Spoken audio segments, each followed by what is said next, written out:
Joining us today from the Irvine Medical Office, just down the road from us, is Dr. Timothy Ho. Dr. Ho, welcome to the show. Thanks, Rob, for having me. It's a pleasure to be here to help people improve their lives. That's great. Well, you know, from time to time, our doctors will say to us, go get some lab work, or go get a blood test, or go downstairs to the lab, or wherever it might be, and they swab your arm off and beat on it to get the veins up and stick a needle in you and pull blood out and put a bunch of little tubes together and stick a Band-Aid on you and send you on your way. And then a few days later, you either get a phone call or you visit your doctor and they have this piece of paper with all this information and numbers on it, and they talk about your cholesterol. Let's talk about cholesterol today if we can. First of all, what is cholesterol? Well, cholesterol is a fat-like waxy substance. It's actually essential to life. Our body to produce hormones, and our bodies use it to actually form our cell membranes. But like most things in life, too much of some things can actually cause problems, and cholesterol is one of those things. So in high levels, cholesterol can start to form plaques in our arteries, and these plaques can actually cause narrowing of arteries that lead to our brain and to our hearts, and potentially can cause heart attacks and strokes. Right, which of course are some of the biggest killers in America today. Yes, heart disease is actually the #1 killer, and strokes is the #3 killer in the United States. And obviously, the longer we've been on this planet, the more time our bodies had to accumulate this wax, as you call it. And so the chances of those arteries and veins getting clogged up goes up with years, unless we take some action, which we'll talk about a little bit later. Sure. Okay, we talked about the blood test. Is that the way we find out about that level? Sure. Over half of the adults in the United States actually have elevated cholesterol, so it's critical to know what your cholesterol level is. And just like you said before, the way to find out what our cholesterol is to have a blood test. Most adults should have a blood test every 5 years to check their cholesterol level. But for certain folks who have diabetes or an established history of heart disease or stroke, they should get their cholesterol checked at least once a year. And most doctors, at least if you see your doctor at least once a year, that would certainly be part of the lab work they have you do, yes, along with your analysis. And they take, if it's only an annual event, maybe they'll take several vials of blood. For us guys, they want to check for PSA, they check for liver functions and all kinds of other things. But the primary concern that we're talking about today is cholesterol. And if somebody has high levels of cholesterol, they're probably going to get tested more often than once a year. Right, that's correct. And when doctor's doing something or you're doing something, and we want to see if that level's coming down there. Let's talk a bit about those numbers, because it's confusing. It used to always be they would just say, oh, your cholesterol is normal, your cholesterol is high, your cholesterol is a little bit below normal. Now they break it down into all these other subcategories of cholesterol. We understand that it's like the movie of the good, the bad, and the ugly. There's various levels of cholesterol and various types of cholesterol, some of which is healthy, some of which isn't so healthy. And that's an interesting analogy of good, bad, and ugly. So if we use that analogy, good is having a total cholesterol of less than 200. But more important than that is actually to know what your HDL cholesterol is and what your LDL cholesterol is. HDL cholesterol is actually your good cholesterol, so we like to see those levels as high as possible. And LDL cholesterol is actually your bad cholesterol, and we want to see that level as low as possible. So we'd like to see the HDL cholesterol or the good cholesterol in the 40s or above, and we like to see the LDL cholesterol or the bad cholesterol 130 or less. In fact, for folks who do have an established history of heart disease, stroke, or diabetes, we like to see that actually less than 100. The lower, the better. So they have to work a little harder. Right. Or do some other things, and that's where the doctor comes in as well. We'll talk about some of those things. Right. I've also heard about something called triglycerides. Is that part of the good or part of the bad, or is that the ugly?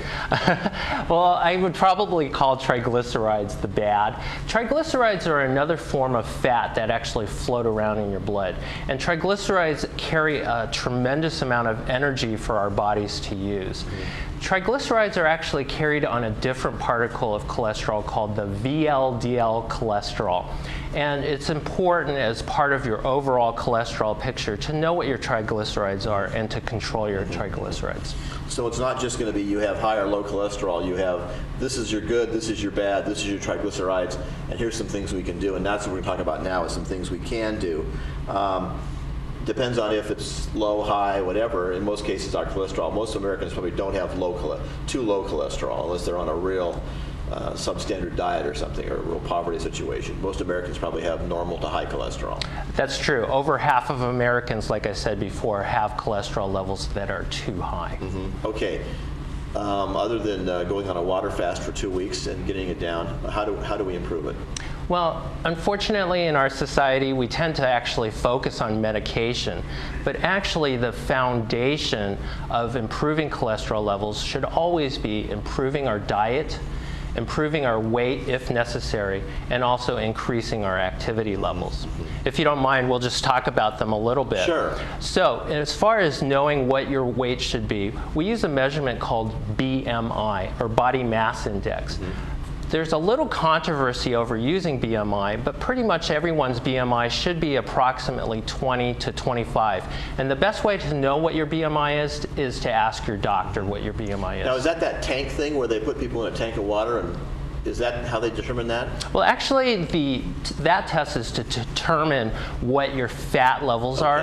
A BMI is actually calculated from your weight and your height. So those weight, height charts and age and all that, and they say if you're 5'11", you should weigh X or whatever. Right, that's correct. All right. So diet, exercise. We see our community here being very, very active. We have 2 fitness centers now. They're talking about maybe additional fitness facilities. The city's putting in a park down the street. It'll have exercise stations along the way.